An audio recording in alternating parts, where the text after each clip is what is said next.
It's the Lynch and Taco Shows. The good, the bad, and the ugly. The highlights and, unfortunately, the lowlights that stood out this past week in the vast sea we call humanity. It's 101.1. 13 more chances today to rock the bank, win $1,000. First one happens at 9 o'clock. You could join Dana from Altamont Springs. She was our latest winner. All right, let me run through the bad stack here, and there's a lot to cover. We will remind you on the Rock the Bank, by the way. I hope the Good News Network is standing by with some pals. I just opened her up, and she's trying, but not the best. Robert Card, who is still on the run, suspected in the Maine shootings, top of the stack. Just Scummer of the month right there. Unbelievable. The woman who killed her twins and then jumped off the bridge, 417 in Lake Jessup. God. Vittorio Hutto. Why can't the kids just be left out? Yeah, exactly. You know, do what you got to do, but I mean, what? She obviously depression and mental health issues, and she didn't want to leave her kids alone. Oh, God.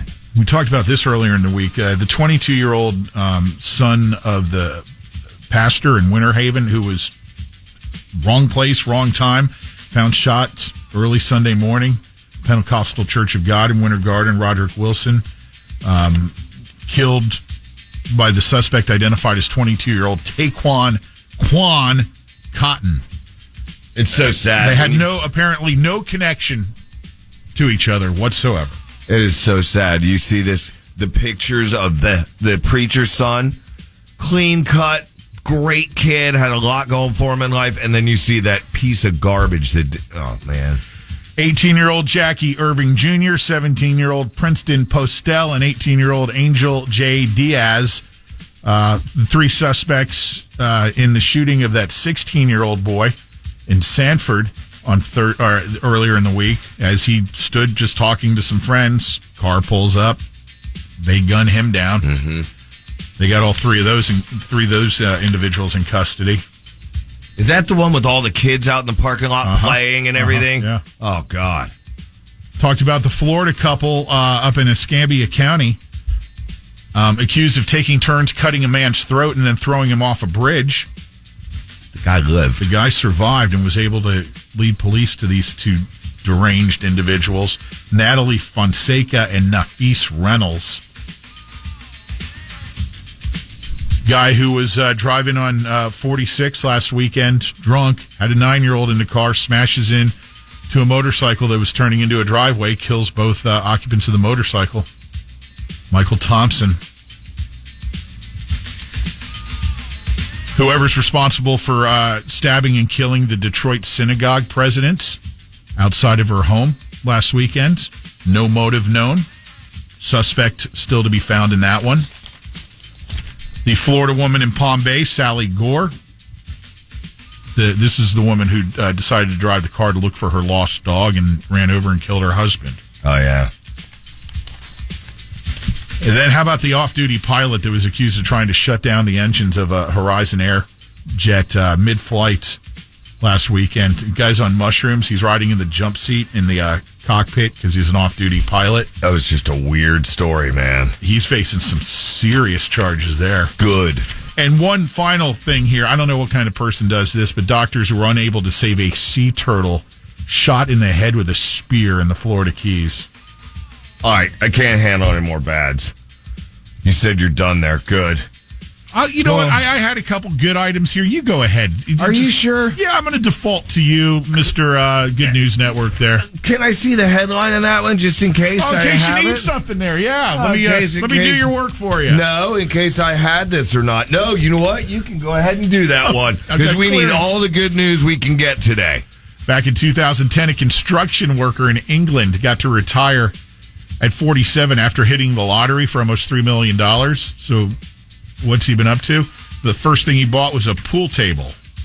Now, 13 years later, he's about to represent Team England in the European Pool Championships. You know what that is? That gets one of these. Pow! A woman named Brianna Seawald was left partially paralyzed from the neck down after a car crash in 2020. But after hours of physical therapy every day for 3 years straight, she just walked down the aisle at her wedding in Canada last month. That's good news. Ow! Now, so good, doesn't it? you scared me because I didn't see that second story on there when you handed it to me. I just saw the first one. Look, we know that there's a lot of people that suffer with migraines. I could have one right now from going out drinking beer last night. Yes, I have one every day. Thank you. I like giving that to you. There's a very large study of 80,000 migraine sufferers. God, could you imagine? I'd go and selling like extra strength Tylenol there. That'd be a fun group to be around. A billionaire. I'm miserable. I know. Oh my God! Turn the lights off. Yeah, exactly. But anyway, we know a lot of our listeners suffer them, and a lot of people do. 80,000 migraine sufferers uncover commonalities that may lead to a potential treatment. So there might be finally a good treatment for it. Is there a difference between a migraine and an eyeball headache? Is that the same thing? I think that's called an ocular headache. God, I know I have too much for my own good. That's called an ocular headache, by the way, and it's very similar to a migraine, but not the exact same thing. Just in time for Halloween, we have a citizen scientist. Guess what? He spotted an eerie face on Jupiter in his little telescope. That doesn't deserve a pow, but it's just in time for Halloween, so pow! Oh, how about they have an entire list if you'd like to go read it. I'm not even going to go into that. It's just top 30 things that'll make you happy. Now we have the world's rarest animals. One of the world's rarest animals is born. Is alcohol near the top on that list? What? Of the 30 most delightful, I doubt it. That's a depressant. Well, yeah, technically. But one of the world's rarest animals is born, and zoo conservationists, they bolster the population of only hundreds left in the wild. So that's cool. Of what? I don't know what it is. They didn't say it in the headline. I know. They didn't say what it is, so I can't give them a pal. Listen, the local car community came together in 2 days, only 2 days, to get 83 drivers together for a parade for a stranger's birthday. How cool is that? Made this individual feel great. Pow! Now, this is a really good one. A sculpture was gifted to a couple. Why'd they get this sculpture? Well, they gave this dude who is an artist shelter during a storm 68 years ago. So he said, in return for you giving me shelter, here's this sculpture of a cat looking thing. This thing sells for $100,000. All they did was give shelter, roof overhead during a storm, $100,000. Maybe a can of chunky soup when the wind got too gusty and they lost power. I don't know about any of you, but I've completely put all the bad stuff out of my mind at this point with all this overflow from the Good News Network. I know it. I mean, he's eating chunky soup and they get $100,000 in return. That's, because the power went out. What is power? That's a form of the word pow. And then that's fracking. I don't want to upset people on a Friday. Let's end with this one. Frack that one. Hero bus driver saves boy from choking on a coin, rushing him to safety. I don't know if she exceeded the speed limit or bus, but good for you, mama. Pow! It's all the pals I got, and I can't pal no more. Legend Tacos commercial-free Workday Rock Block coming up next. Legend Taco on demand. Download the iHeartRadio app.